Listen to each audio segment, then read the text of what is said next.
Adanya laporan, jadi jam 16.20 tepatnya, hari Rabu, tanggal 5 Januari 2022, Baris Krim Polri telah menerima laporan dari seseorang atas nama inisial HP yang melaporkan adanya tindak pidana atau dugaan tindak pidana menyebarkan informasi pemberitaan bohong dapat menerbitkan keonaran. Ini sudah berada di wilayah publik. Jadi cuitan ini sudah menjadi tidak sekedar informasi ya, tapi bisa menjadi fakta. Fakta untuk secara material dan formal. Mengapa ungkapan ini bisa keluar dari seorang yang berpendidikan seperti itu? Nah, ini yang kita sayangkan. Ternyata Allahmu begitu. Ya, biasanya kalau begini Allahmu itu, Allah dalam hal ini umumnya dekat ke masyarakat yang katakanlah muslim di Indonesia. Udah jelas kan, itu bahasa tulis begitu memang ya kan. Karena komunikasi tidak harus dengan ucapan saja kan ya. Dan yang kedua, menyebut ini kan ternyata Allahmu itu lemah kan ya. Serta perlu dibela. Ini kan menunjukkan secara forensik komunikasi bahwa Tuhanmu itu lemah, perlu dibela gitu kira-kira kan. Pasal 45A ayat 2 Junto pasal 28 ayat 2 Undang-Undang 11 tahun 2008 tentang ITE, dan juga pasal 14 ayat 1 dan ayat 2.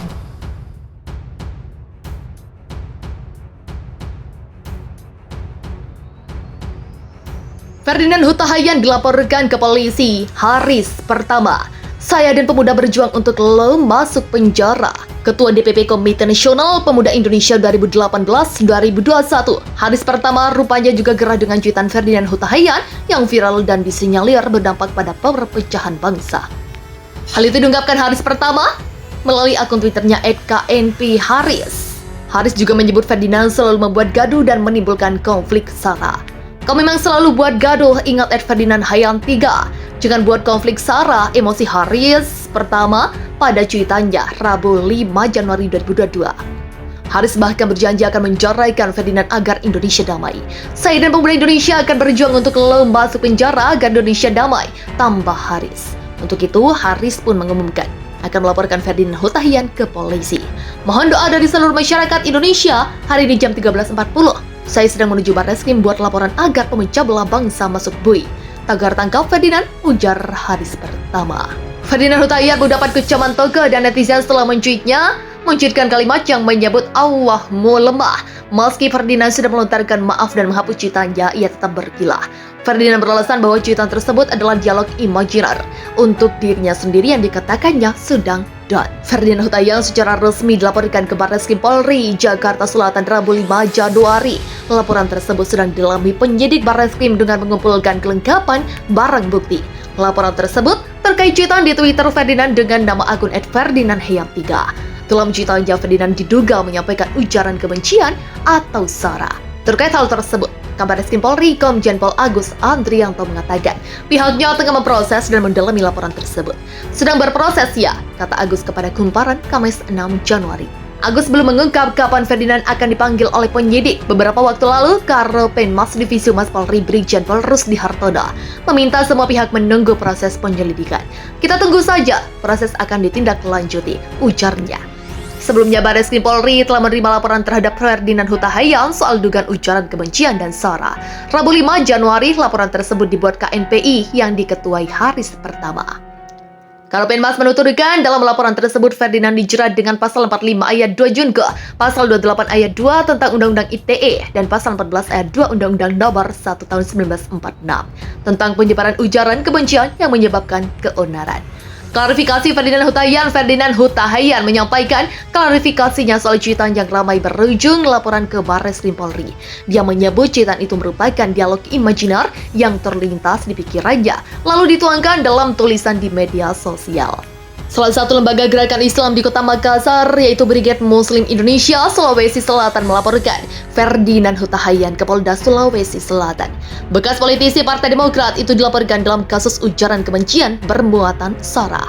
Dia sangat berharap aparat kepolisian segera memanggil dan memeriksa Ferdinand selaku pemilik akun tersebut. Menurutnya, isi cuitan Ferdinand itu menyimpulkan penghinaan terhadap Tuhan yang ditunjukkan kepada umat yang menyembahnya. Hal ini dikarenakan ada kalimat kasihan sekali Allahmu ternyata lemah harus dibela. Pernyataan ini disebutnya adalah penyebab mengapa pihaknya melaporkan Ferdinand ke Polda Sulawesi Selatan. Kalau dia berkata, kasihan sekali Allahmu ternyata lemah harus dibela seperti yang di atas, maka menurut kami hal tersebut adalah bahasa penghinaan kepada Tuhan yang ditunjukkan kepada umat yang menyembahnya, termasuk kami di Muslim, tegas Zulkifli. Sebelumnya, Ferdinand melalui akun Twitternya @ferdinandhyang3. Dia menulis, Allahmu ternyata lemah. Kasihan sekali Allahmu ternyata lemah harus dibela. Kalau aku sih Allahku luar biasa, maha segalanya, dialah pembelaku selalu dan Allahku tak perlu dibela. Ketua PA 212. Jika Ferdinand Huta-Heian tidak diproses, jangan salahkan umat turun lagi ke jalan. Kicauan pegiat media sosial Ferdinand Huta-Heian lewat akun @ferdinandhyang3 berbuntut panjang. Sekalipun Ferdinand Huta-Heian sudah menghapus kicauan tersebut dan mengunggah video klarifikasi. Pada Selasa 4 Januari, Ferdinand mengunggah kicauan. Kasihan sekali Allahmu, ternyata lemah harus dibela. Kalau aku sih Allahku luar biasa, maha segalanya. Dialah pembelaku selalu dan Allahku tak perlu dibela. Atas kicauan tersebut, Ketua Persaudaraan Alumni PA 212 Selamat Ma'arif mengeluarkan seruan kepada pengikutnya untuk beramai-ramai membuat laporan ke Polda masing-masing daerah. Saya serukan kepada umat untuk segera serentak laporkan ke Polda masing-masing dengan pasal penodaan agama. Tegasnya kepada kantor berita politik Ermol Rabu 5 Januari. Selamat Ma'arif berharap laporan itu bisa segera diproses oleh pihak kepolisian. Polisi, sambungnya, harus segera menangkap Ferdinand Huta-Heian agar umat Islam yang merasa dilecehkan tidak kembali berunjuk rasa ke jalanan. Hati-hati, jangan salahkan umat kembali turun ke jalan besar-besaran jika kasus ini tidak diproses. Begitulah tegasnya. Setelah kicauannya tersebut viral, Ferdinand membuat sebuah video klarifikasi. Katanya diksi Allahmu lemah merupakan bagian dari dialog imajiner antara hati dan pikirannya yang sedang down karena sedang menghadapi beban yang berat. Ketua Umum Persaudaraan Alumni PA 212 Selamat Ma'arif mengomentari penetapan tersangka terhadap Habib Bahar bin Smith terkait kasus penyebaran berita bohong. Menurutnya, penahanan Habib Bahar ini bisa berbuntut panjang. Pesannya terhadap keadaan bangsa sungguh mengejutkan. Sama dengan kasus HRS, saya yakin sisi politis lebih dominan, kata Selamat Ma'arif kepada Gempi.co Rabu 5 Januari. Pasalnya, pentolan 212 ini mengaku kejadian serupa sebenarnya sudah banyak terjadi di negara ini. Pihaknya pun tak segan telah melaporkan kejadian-kejadian penyebaran berita bohong atau penistaan agama. Selamat menduga ada semacam sistem yang telah merugikan, sebab penanganan kasus tertentu bisa berjalan cepat, termasuk kasus Habib Bahar ini. Akan tetapi, penanganan kasus lain berjalan lambat. Habib Bahar bin Smith dan seorang pengunggah video ceramahnya ke YouTube berinisial TR telah ditetapkan sebagai tersangka oleh Polda Jabar. Penetapan tersangka diumumkan pada Senin 3 Januari malam setelah mereka berdua menjalani pemeriksaan. Penanganan kasus Bahar memang tergolong cepat dibandingkan dengan beberapa kasus ujaran kebencian lainnya seperti kasus Denny Siregar hingga Abu Janda 11 Desember 2021. Bahar dilaporkan pada 11 Desember 2021 oleh seorang warga berinisial TNA. Dia melaporkan ceramah Bahar yang dilakukan di Margasih, Kabupaten Badung. Ceramah itu dilaporkan ke polisi karena diduga mengandung unsur kebencian dan ujaran bohong. Selain di Polda Jabar, Bahar juga sempat dilaporkan ke Polda Metro Jaya pada 7 Desember 2021. Terkait kasus yang sama, selain Bahar, Egy Sujana juga dilaporkan untuk perkara yang sama. 28 Desember 2021, setelah dilakukan penyelidikan oleh Polda Jabar, polisi lalu mengirim surat perintah dimulainya penyidikan telah diserahkan kepada Bahar di kediamannya di wilayah Bogor pada tanggal 28 Desember lalu.